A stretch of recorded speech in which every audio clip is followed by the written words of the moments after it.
สบายดีเด้อสบายดีพี่น้อง FC เบอร์สุขุสุคนเนาะว่า FC ทั้งฝั่งลาวฝั่งไทยและต่างประเทศยินดีต้อนรับเข้าสู่ซ่องสาวบุญมาบ้านเฮาคือเก่าพี่น้องเอ้ยเอามื้อนี้พี่น้องเอ้ยทั้งสาวบุญแวะมาหาลูกแม่อุษามื้อนี้ซื้อข้าวสารมาให้ทางลูกแม่อุษาพี่น้องไปส่งเล่าพี่น้องเอ้ยส่งมาฮอดกับสาวบุญก็มาฮอดมื้อวานนี่แรงวานนี่ก็2 มื้อแล้วเนาะ3 คืนและที่ว่าเราจากลูกเราไปพี่น้องเลยก็พอดีสบุญกลับมาทางผู้ใหญ่เพิ่นก็ให้เงินมาซื้อข้าวสารให้เรากลับมาถามที่ว่าเราไปติดหนี้เขาอยู่ไสนี่มีเท่าใดนะก็เพิ่นให้ไปจ่ายให้เราเนาะจ่ายให้แล้วก็บ่ให้ติดอีกเด้อเทื่อหน้าเพิ่นว่าบ่ให้ติดหนี้อีกคนนะเอามื้อนี้เขาก็มาฮอดมาถึงพี่น้องเลยเดี๋ยวสิลงไปหาลูกแล้วก่อนว่าเป็นจังใดเนาะบรรยากาศก็มีแสงแดดพี่น้องเอ้ยมื้อนี้ก็ได้หาเพิ่นก่อนใช้ไปใส่เด้อคือมิดใจม้อยนี่ไปใส่เบิดเด้นี่จะมั่มจิ้มมิ่มได้บาทนี่สบายดีใส่อ้ายเด้จ้ะฮะสบายดีเป็นยังไงพี่ข่าวกินน้ำได้ล่ะกินกับยังตำมะฮุงแกงหน่อไม้ใช้ปืดเบิ่งดูแกงหน่อไม้ก่อนโอ้ไผ่แกงนี่ไผ่ไห่กินฮอดแม่ไห่ว่าคืนนี่เราอันนั้นเราเมื่อไรก็ถามจะมีอดเอาเด้อมีไปหาเงินเด้อนอนใช้อ่ะนะไผฉันนอนอยู่นี่ตรงนี้ใครนอนตัวไม่ได้ให้ที่ตัวนะไม่ได้ให้วันนี้ให้คืนนี้ให้บ่ไม่ได้ให้อดเอาเด้อไผสิให้ให้แม่เข้าไปหาเงินหาคำเนาะอาบน้ำอยู่บ่แม่บ่อยู่น้ำมันเป็นยังอีกมันตายเนาะเบิ้งแม่บุญสิเอานิบใจไผนิบนักเรียนน้ำกันในทั้งกลางกินฮอดแม่บ่อันนี้จับมั่มอันนี้ยังจิมมี่จับมั่มจุกกี้ผู้อ้ายแม่นบ่โทรแล้วมื้อนี้โทรหาแม่ได้ยัง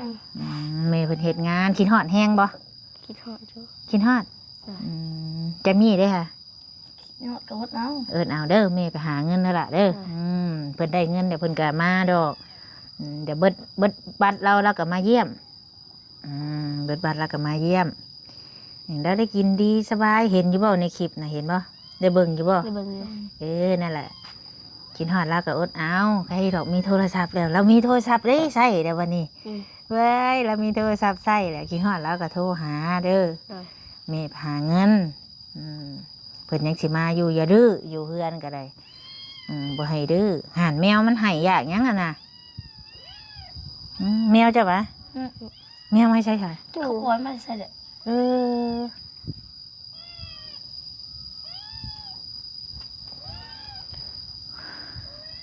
โทรใช่แม่คิดฮอดแม่ให้ใช่แม่ดิมือไปตะวิดบ่ให้อ่ะหยั่วน้องอยู่ว่าตัวกะนอน2 คนว่าอย่าให้สิว่าได้หยั่วน้องว่าให้ฟังนี่แหวะได้หยั่วน้องนะให้น้ำกันมาแจ๊กอันนี้ว่าน้องให้นะให้น้องมาแจ๊กว่าแต่หยั่วน้องว่าจิมมี่อย่าได้กับมาดอกเดี๋ยวนี้เราตื่นมาแล้วก็ปัดกวดเฮือนเดี๋ยวนี้ค่ะแล้วปัดเฮือนกวดเฮือนหาน้องไม้นอตอกแล้วกินท้าเดี๋ยวเราได้เงินแล้วก็สิฝากมาให้ดอกตัวหู้อยู่บ่ห่านเมตัวไปติดหนีเพิ่นนะหันตัวแม่เขาไปติดนี่บ่ฮู้ไผหู้จ้ะแล้วว่าตัวหู้อยู่เอาไปแหละตัวหู้บ่แล้วว่าบอลเราเคยเอาอยู่ใช้สารแล้วว่าถามตัวเด้อเราว่าเดี๋ยวแล้วจังโทรแล้วจังไปนั่นให้แล้วแกงหน่อไม้ดองหรือแกงหน่อไม้สดไม่ดองหน่อไม้สดเด้ตัวไปหาบ่ได้บ่คือบ่พากันไปหาบ่ได้นี่เด้บ่ออกบ่ฮดน้ำเอาเด้อนี่กันอยากกินเค้ก ฮะ เอาปลาเป็นไง ก็ตำหุ่งเด้ โดย ไผตำจิมมี่บ่ตำเป็นบ่ เป็น อืมตำเป็นอยู่เฮ็ดกินแม่บ่อยู่ก็เพิ่งตัวเองนี่แหละเฮ้ยกินฮอดก็อดเอาแหล้วตะกี้แม่บุญก็ไปป้าลูกคือกันนั่นแหล้วอยากได้เงินเฮาอยู่บ้านเฮาก็บ่มีเงินเด้ค่ะอืมโทรไปหาแล้วล่ะเว้าน้ำร้านนี่ได้เวลาโทรไปหาแล้ว เราไปแล้วอ่ะแม่กินฮอดตอน โทรไปเลยบอกว่ากินฮอดเลยอืมแล้วแม่ได้แม่ว่าให้ได้ใช่ไหมเนี่ย แม่เขาบอกว่ากินฮอดก็อดเอาครับ กินฮอดก็อดเอาตู่ก็กินฮอดคือกันนี่แหละเตี้ย แต่ยังว่าได้ยิ้มมั่มวะเดี๋ยวโตก็อยากไปน้ำลาป่ะ อยากไปฮะ อยากไป ไปเขาเงียนอยู่บน อยากไปข่าวโรงเรียนอยู่พุ่นเอาให้แม่อยู่เบิ่งก่อนมันเป็นตายอยู่ได้บ่อันนี้มันจะขี้ดื้อพันขี้ดื้อเดี๋ยวไปใช้ไผกับโบแพงเด้อพัดไปไผที่อยู่เฮือนจ้ะอยู่เฮือนถ่าแม่แล้วเดี๋ยวแม่ก็มาแมวมันอยากเข่าแล้วนะเอาเข่าให้กินด้วยจะมั่ม ใครกินเลย จกเข่าให้ดูจิมมี่จกเข่าให้ดู ไม่เขาละ แมวห้องอยากกินเข่าเลยเอาให้คือเลยไปเอาเข่าชื่อเข่าชานมาวันนี้เบิดแล้วบ่เข่า ไปสิเบิดแล้ว ได้ซื้อเข่ามาให้เลยพูนแน่บันนี้ซื้อมาให้บันนี้กับบัดเมตัวได้เงินเมตัวจังฝากมาซื้อบันนี้เด้อเพิ่นให้เงินเดือนเมตัวนะ9,000ตื่นมาแล้วก็ทำงานบ้านที่แรกนี่ตื่นมาแล้วก็ทำงานบ้านทำงานบ้านกวาดเฮือนซับหญ้าซับตองคือเราอยู่เฮือนนั่นนี่แหละมานี่ท่านให้คุยมานี่ดิไปเอาโทรศัพท์ดูจิมมี่มาลองโทรเบิ่งแล้วเบิ่งดูหะลองเบิ่งดูแล้วพักพรนะบอก9 โมงเลยลองเบิ่งเด้อมานั่งพี่ มันหนังกลาง อย่าพักเบิ่งเวลาเมย์โทรมาเธอเด้อคิดฮอดเด้ติคิดฮอดแม่เด้ติ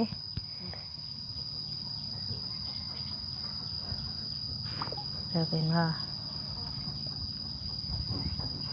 ปวดกระพุ้ง เดี๋ยวเราเห็ดเรียกพ่อจักไหนจะพ่อปิดเสียงมันนะ หนาแล้วมึง ว่าโทษกันนะครับกันใจ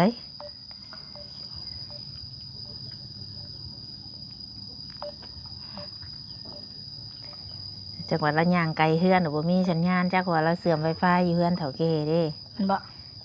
เราบ่ได้นั่นเด้ต้องเสื่อมไฟฟ้าอยู่ในเฮือนเพิ่นติดบ่นี่ได้ลักย่างออกแต่เฮือนเนี่ยเพราะว่าอยู่ในนั่น เราไปเติมอีก บ่เพิ่นบ่ได้ใส่เพิ่นบ่ได้เติมคือเฮาเพิ่นเสื่อมไฟฟ้าเข้าใจบ่เอาปิดแม่นย่าแล้วเดี๋ยวเราก็โทรมาดอกกินฮอดก็อดเอาเพิ่นเสื่อมไฟฟ้าอยู่ในเฮือนที่สมมุติว่าเฮาก็ไปไกลเฮือนปานนั้นมันก็บ่ได้เราบ่ได้เติมเน็ตเด้บ่ต้องเป็นห่วงแล้วกินฮอดก็อดเอาเราได้กินอิ่มสบายแล้วบัดนี้เพิ่นมันยังเพิ่นก็ซื้อมาให้กินแล้วเว้าน่ะมันยังเพิ่นก็ซื้อมาให้กินเราอยากอย่างเราก็ได้กินแบบนี้ได้ว่าเราสิตุ้ยเราว่าเราอยากตุ้ย เอ้ยจิมมี่จะมั่มเอ้ยบัตรแล้วน่ะ2 เดือนบัตรแล้วน่ะบัตรระเบิดพุ่นแล้วจังสิมาต่อวันที่มื้อนี้วันที่ยังมื้อนี้ มันดีดู เบิ่งดูมื้อนี้วันที่18นั่นบ่วันที่18ฮอดวันที่14เดือนหน้าเดี๋ยวได้1 เดือนบัดนี้แล้ววันที่14อีกเดือนฮื้อพุ่นเราสิมา2 เทื่อ14แม่นเราจังสิได้มาบัตรละเพิ่นน่ะขี้ฮอดก็โทรเอาเปิดกล้องเบิ่งหน้ากันเอาเด้อ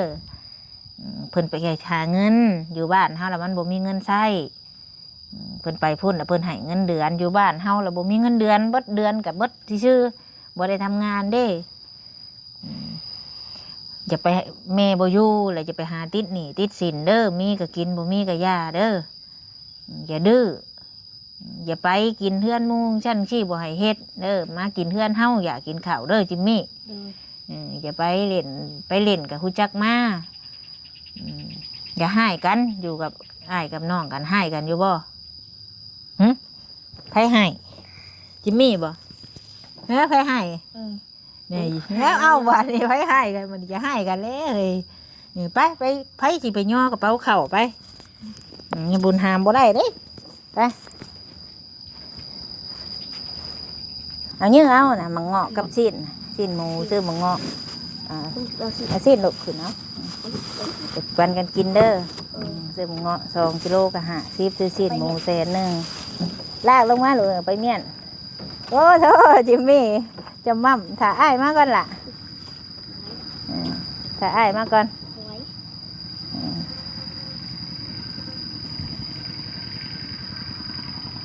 สิหามน้ำอ้ายได้อยู่บ่ล่ะเดี๋ยวมาบัดนี้เอาล่อโอ้เอาล่อก่อนเพิ่นว่าโหขึ้นลากมา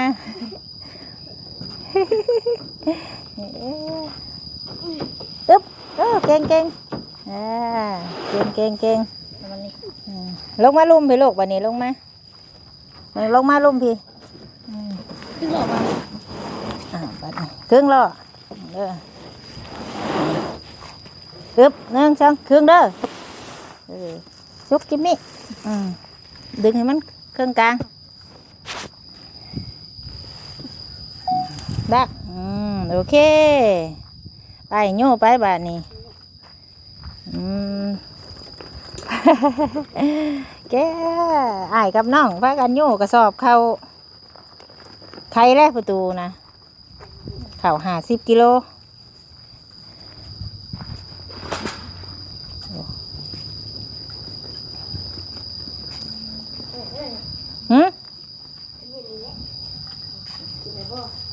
ได้จังไห้แล้วมาโจมขึ้นตั้งลงป้าแม่นี่แหละมาแล้วข้าวสกับสิ้นหมูนี่ข้าว50 กิโล50 กิโลนี่ก็เกือบ1,000 บาท600,000พี่น้อง600,000แล้วก็ซื้อสิ้นหมูพอดี700,000พอดีเบิด1,000ดีเบิด1,100ซื้อมานี่พอดีเบิด1,100ทั้งข้าวทั้งแนวกินทั้งอีหยัง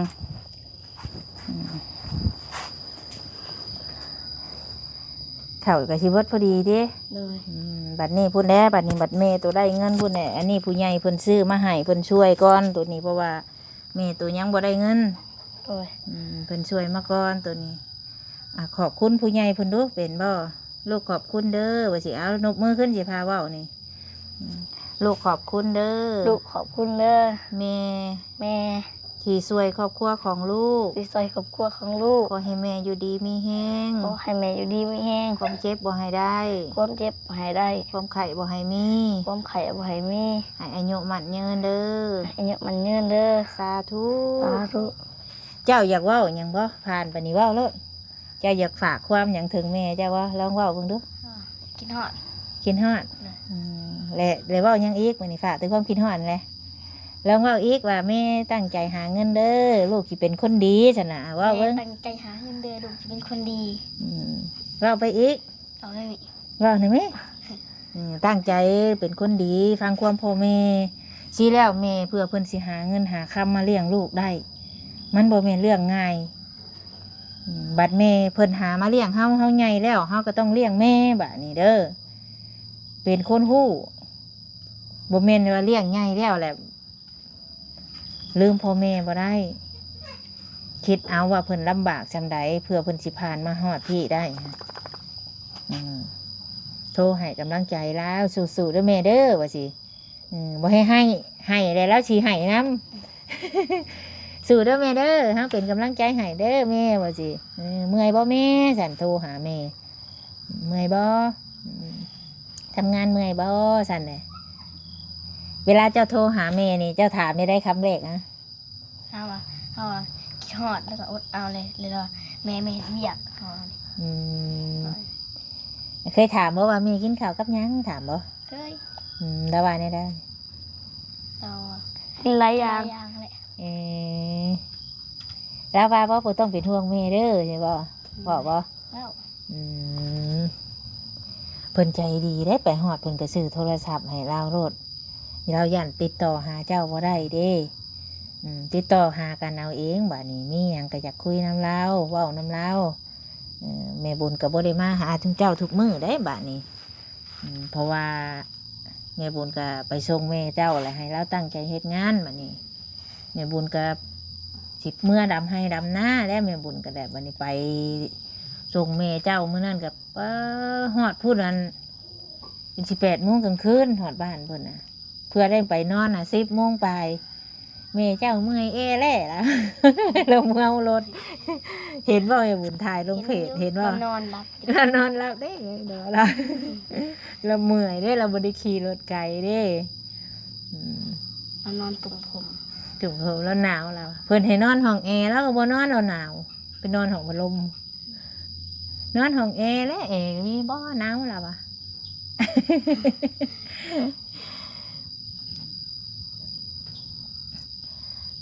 บัดนี้พี่น้องเลยมาอันหาลูกแม่อุตสาซื้อข้าวสารสอบหนึ่งกับ6 แสนซื้อซีนหมู1 แสนก็เป็น7 แสนซื้อมะเงาะ50,000กับเบิดตกอยู่1,100เนี่ย1,100เนาะแม่บุญกับบ่มีอย่างไรดอกเจ้าก็ทำความสะอาดเด้อบ้านตัวเองเด้ออย่าให้มันหกมันเหื่อได้บัดแม่มาหัวยุ่มเห็นหัวเทือนบ่ได้ดิหากินอย่างกับไผ่1ข้าวมื้อเช้าคุณบ่เราบ่ได้ให้บ่ เดี๋ยวก็หายจากบ่อย อย่าดื้อเลยบ่ให้ดื้อพากันหากินแม่บ่อยู่อยากหยังก็พากันน้ำไม้เนาะตอกหามาแกงกินคือตอนแม่อยู่น้ำแน่ว่าเย็นอันซ้อนแน่ว่านับไปบาทนี่พูดแล้ว58 มื้อเราสิมานับเอาเด้อ มาบ่มากับบ่ฮู้นำเราเด้อคุยเอาว่าแม่ตั้งใจเฮ็ดงานเด้อว่าสิอย่าเว้าได้แม่เอ้ยมาเด้อเราสิกอมใจเราคิดว่าหมอนี่ได้สิให้บ่ให้หมอนี่เนาะหมอนั่นให้ดิจิมมี่ไอ้ปุกกี้มาอยู่บ่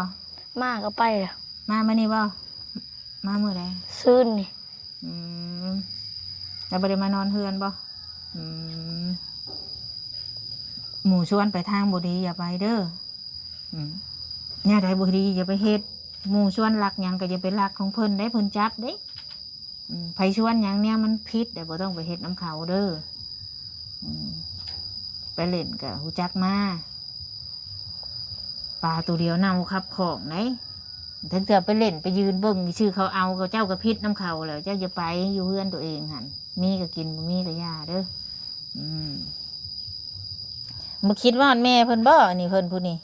คุณบ้านนี้โทรไปหาแม่เขาเปิดกล้องให้มัน อันนะ เปิดกล้องให้แม่เขาเบิ่ง เดี๋ยวเพิ่นได้บ่นี่เพิ่นชื่อบ่ มันมีหางอยู่ เเพิ่นชื่อ เปิดกล้องให้เบิ่งนี่ ไปคิดฮอดมาแล้วแหละเนาะเอาตามนั่นเลยซะเดี๋ยวแม่บุญสิจบคลิปก่อน โดย จังใดกะอดทนเด้อล่ะเด้อ โดย พากันอดทนเอาจังใดกะแม่ได้เงินได้คำเพิ่นกะมาเยี่ยมมายามดอกเพิ่นก็หาเงินมาเพื่อลูกเพื่อเต้านั่นแหละสั้นพาให้เสียกไปก็มีเงินมีคำพาเสียกปะลูกพากันอยู่ท่าคิดฮอดมื้อนึงเจ้าก็บอกแล้วแม่เอ้ยมื้อเจ้าบ้างตอนใดได้ให้เจ้าโทรมาเฮาสิโทรไปเฮาบ่ฮู้ว่าเจ้าว่างเวลาใดว่าสิเด้อแล้วเหมือนมีเขาโทรไปเราเป็นโทรมาเลย แล้วโทรบ่ได้เป็นจัก โทรไปเป็นกล่องไม่ยังเป็น คันละสิโทรแล้วก็ผู้ไปให้อันลูกหุ่นโทรให้แล้วโทรบ่เป็นเมื่อคืนนี่แม่บุญก็โทรหาเราอยู่ แล้วเปิดกล้องพุ่นแล้วไปกลับหลังพุ่น คันเจ้าโทรไปเลยให้เจ้าโทรตัวอันเปิดกล้องได้เด้อโทรไปตัวนั้นโนดเราโทรบ่เป็นเรายังบ่เป็นเราบ่เคยมีโทรศัพท์มีแต่เฮาเลยโทรไปช่วงเที่ยงเด้อโทรไปโลดตอนนี้แม่บุญคิดว่าเราบ่อยู่ชื่อแม่เจ้าน่ะ หรือว่านี่ตื่นมอนมาเราเฮ็ดแล้วบ่ก็แก๊กไปนำมื้อนั้นช่วงเที่ยงเพิ่นก็บ่ได้ให้เราเฮ็ดดอกเราบอกเพิ่นก็บอกว่าให้ตามสบายบ่แม่นว่าสิให้ฮักโหมเบิดมื้อเบิดเว้นเพิ่นบ่ได้ให้เฮ็ดแนวนั้นเพิ่นบอกแล้วนั่นแต่เราอยู่บ่เป็นนี่เจ้านั่นจังไดเราก็เผาทานหาราชอ่อนไหม้อยู่ เราอยากเผาทานอยู่ ใหม่อยู่ ฮะ ลายอยู่ใหม่อยู่ ก็มีแต่ว่าเราอยากเผาอยู่แต่ก็บ่ฮู้ว่าเพิ่นสิให้เราเผาบ่นะเราสิอ่อนไหม้นะเราอยากปลูกผักปลูกหยังเพิ่นก็ให้ปลูกเพราะว่าที่เพิ่นหลายที่เพิ่นกว้างอ้าวพี่น้องตามนี่แหละเนาะคลิปนี้ก็สิขอจบกันเด้อพี่น้องเด้อพ่อกันคลิปหน้าเพิ่นแหละสำหรับคลิปนี้สำบายดี สบายดี พี่น้องเนาะตอนนี้ก็เอาข้าวสารนี่ยังให้ลูกๆแม่อุตส่าห์แล้วพี่น้องโอ้หน่อไม้แล้วออกคักอะลิอันนี้โอ้2 หน่อ 3 หน่อกับพ่อแกงแน่อันนี้เห็นนะโอ้ออกคักพี่น้องเอ้ยนี่เราปลูกต้นกล้วยต้นหยังทั้งแม่อุตส่าห์ก็ได้เนาะบุญกสิขอจบคลิปก่อนพี่น้องเอ้ยขอบคุณทุกคนที่เขาเบิ่งเขาส้มคอยให้กำลังใจเนาะสำหรับคลิปนี้ก็สิขอโตมลาพระจากไปก่อนพี่น้องพอกันคลิปหน้าพุ่นแหละสำหรับคลิปนี้สำบายดีเด้อ